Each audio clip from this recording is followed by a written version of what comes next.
Alright guys, so this is going to be a quick tutorial on MyFitness. Kind of the world kind of leading standard on food tracking. Pretty much everyone's going to use MyFitness. There might be other apps. Never even looked for another app because MyFitness just does the job. And it has the biggest food database, which when you come to tracking food, you'll see is important. So this is the kind of screen mirroring of my phone. Just going to go through how to set it up. So obviously, it's pretty standard stuff. Signing up to a new app. So obviously, you download it to your phone. Sign up for free. I'm going to set up a new account. It's up to you whether you log in with Facebook or Apple or whatever. I don't think I've ever logged in with Facebook, so we'll go with Facebook because then I want to be setting up a new account. Right. So you'll get this screen to start with. What's your goal? Lose weight, maintain weight, gain weight. Doesn't really matter what you pick because we're going to input our details anyway. So this is because it's going to try and work out your calories for you. But we're going to provide you with the calorie targets and the macro targets. So at a later point, you'll get to adjust this. So let's just say maintain weight. Okay. Again, this is connected to wanting to calculate your calories for you. So it doesn't really matter. So, active. This stuff's obviously important. So we'll go male, 38. Where do I live? Again, it doesn't really matter, but United Kingdom. Next, you would put in your height. So I'm 5'10". How much do you weigh?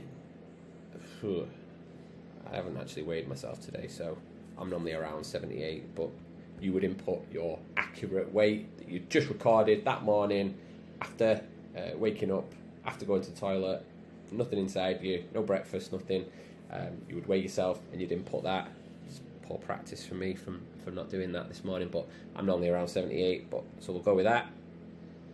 And then accept the terms and conditions, finish. Okay? Oh wait, already in use.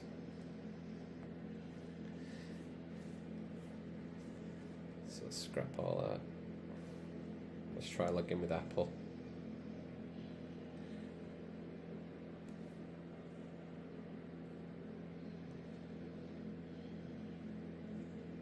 Ooh. Okay, we'll scrap that. So all that applies. And then I'm just going to log into my account. So you'd end up coming on to the main screen. Obviously, I've set up too much stuff in the past, so accept all. Yeah. Right. Anyway, so this is the home screen. Okay. So irrelevant of what these calories are on here, just ignore all that because you're going to input your own personal ones. So what you would do is you'd come down to this bottom tab, this More tab. Okay. Then we're going to come in and find profile, edit profile. You can change anything there that needs to be changed.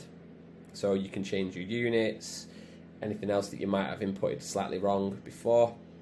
We're going to come on to goals, so the goals section at the bottom. Again, you've got a few things that you can change here, but really all you're looking to put in, you just want to use this for tracking. So the one you're going to click on is calorie, carbs, protein and fat goals. And that brings up this. Okay, so having spoke to myself or Gaz, you will have a calorie target that will have set you. Click on that. You can set that to whatever it needs to be. So let's say it was, let's keep the numbers simple. So 2,000, I know it was already 2,000, but 2,000, okay? Now, you want to be changing the macros, the percentages to reflect the protein intake that you are trying to hit. So for me, just on a quick calculation, for me, I want to be hitting 156 grams of protein. So I'm going to change this. Oh, changing it on the wrong screen.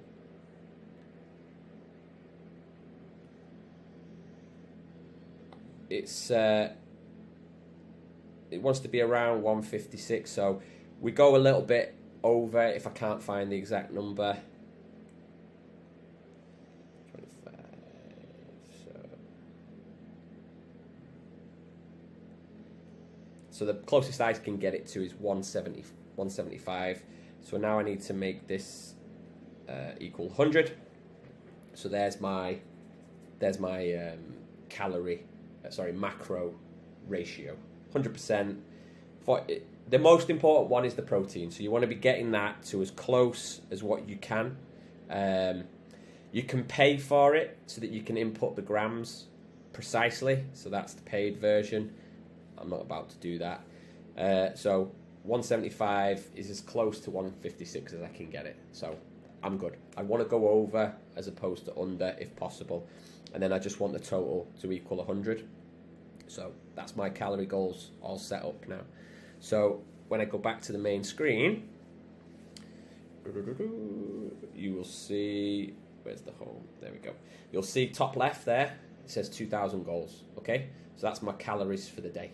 Now, I've been out and about today with my phone, so you can see it's already logged me 15 calories in that exercise box. So if you have either a smartwatch or you have your phone on you when you're walking about or doing exercise, it's going to start to log extra calories in there. Now, it's important that whether you're trying to or not accumulate calories in that exercise box, you do not then consume those calories, okay? Because the number that we'll have calculated, so this 2,000, takes into account the exercise that we're going to be doing. So if you then start to eat the calories that your phone is giving you back, you will be accounting for those calories twice, which you don't want to be doing. You want to be aiming to stick with the target that is in that left column, that goal column, okay? So, for example, here, if I didn't move or do anything else today that gave me no more calories in this exercise box, when I've consumed my 2,000 calories, I'd want to still see 15 there. Likewise, if there was 500 in there, if I went for a run and I listened to my music on my phone and I was running and I accumulate 500 calories, if this shows 500, I need this to say 500 here and remaining because I'm sticking to my 2,000, okay? Hope that makes sense. So the only other thing now that we need to do, it's pretty straightforward, it's just going to be a beginner's guide. So I've set up my account, I've set my calorie and macro target. The only other thing that I'm going to use this for now is tracking my food. So you've got a few ways to do this. So you press the plus button at the bottom. You have, like obviously you can see here, there's a few things that you can track. I've never used it for water tracking. I have used it for weight tracking. I'll probably be able to see my... So over the years, I've used it for tracking my weight. As you can see, it goes quite far back. To 2009 was the first time that I logged some weight in MyFitness. You can also use it to track progress pictures. Let's find a progress picture where I've got some trousers on. There's one there. So you can input progress pictures. There's some shorts rather than me in my kecks. Yeah, so you can see that you can then input progress pictures over the course of however long you want to track them, and then you can bring up pictures from however long ago. So that's 2016 was the first time I put some progress pictures in. Yeah, and then you can bring up whatever photo you like in whichever box and compare the two, which is really nice little feature, I think. Okay, let's get off that. Yeah, you can also track your weight, which is good to see, especially in a graph. So if I did this for, that's the whole time that I've ever been tracking my weight, you can see where I've been down to around 68 and I've been up to around 81, 82. So again, it's just nice feature to be able to see the kind of progress and change, evolution over time. Anyway, so go back to, so that weight one might be the only other one that you might want to use it for, tracking your weight and having somewhere to store progress pictures so that you can nice and easily bring them up and compare them side by side. Definitely recommend those. Food, you'll click on food, you'll be given these options. I'm not really precious about which one I put them in. It will give you graphs to let you know where most of your calories are being spent, sort of breakfast, lunch, dinner, snacks, wherever. I just tick whichever, and I'll end up with all my food in the breakfast. It doesn't really bother me, because for me personally, I'm only bothered about that one final number, the kind of how many calories have I consumed. So you click your whichever meal, if you want to be anal about it and put them in the right boxes, fine. So you've got two ways to now input food. You've got the search method, which is for things that are perhaps not packaged up and are more kind of whole foods, if you will. So a banana, if you buy a banana from a shop, it's not going to come with a barcode or in the packaging that it was shipped in. So you might want to search banana. There we go. Medium banana, there or thereabouts. So you can see here, you can change the serving size. For a banana, it's going to be pretty standard. One medium banana. Maybe you have two bananas, and you can see how it gives you the calories, the carbs, fats and proteins. Click the little plus, and that adds it to your food diary for the day. And you can see there now 210 calories being consumed through banana, and that's what's left now, 1805. But I've also got to make sure that 15 is left over. Yeah. The second method, so we can add food straight from there. So you see, you can either press the plus and go food, or you can just press the add food blue tab, which I'm doing there under the breakfast one. The next option is this scan barcode. So scan the barcode. You see me. This is me in my conservatory. I've got the barcode scanning screen. If I just get some food, 1 second. So I've got a protein shake here. I'm going to scan. Where are we gone? I'm going to scan the barcode, and that brings up the UFit chocolate milkshake, 25 grams of protein. And obviously I would be drinking, not necessarily, but I would drink that whole container. I then add that to my food for the day. And then the next, I'll add that food again.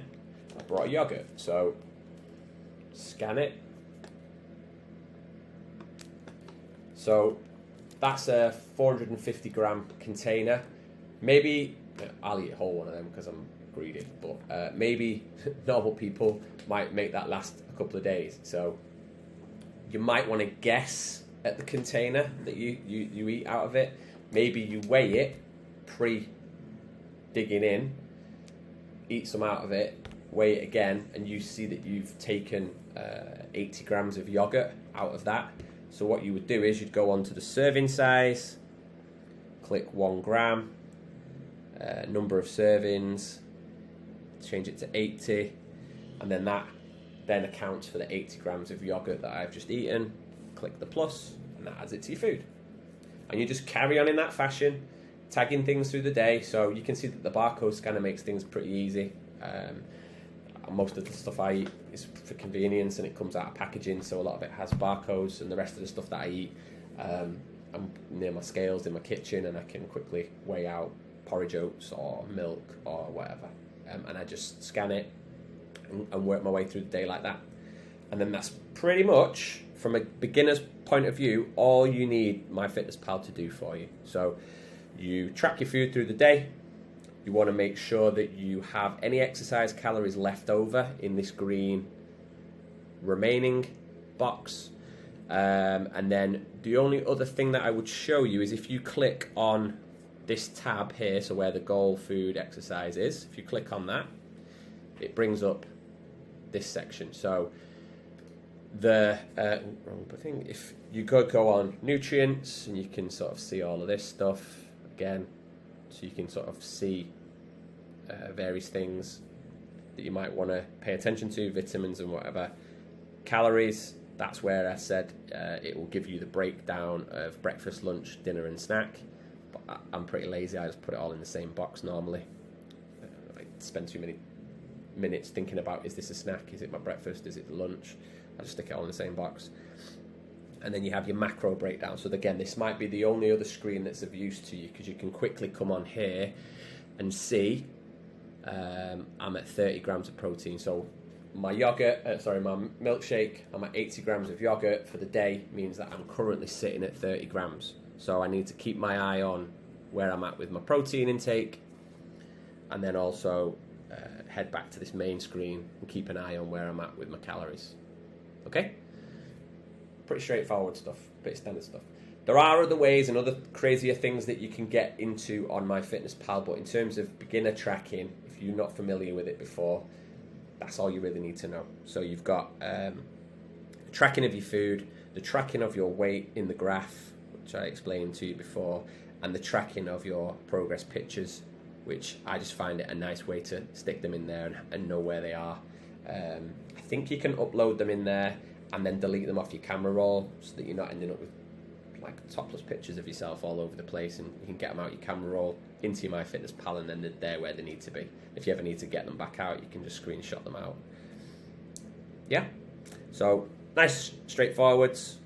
That's MyFitnessPal. There's no need for the premium version unless you want to start, you know, inputting calories and being really specific with it. But a lot of the time, you know, you can kind of make it work for you with the free version.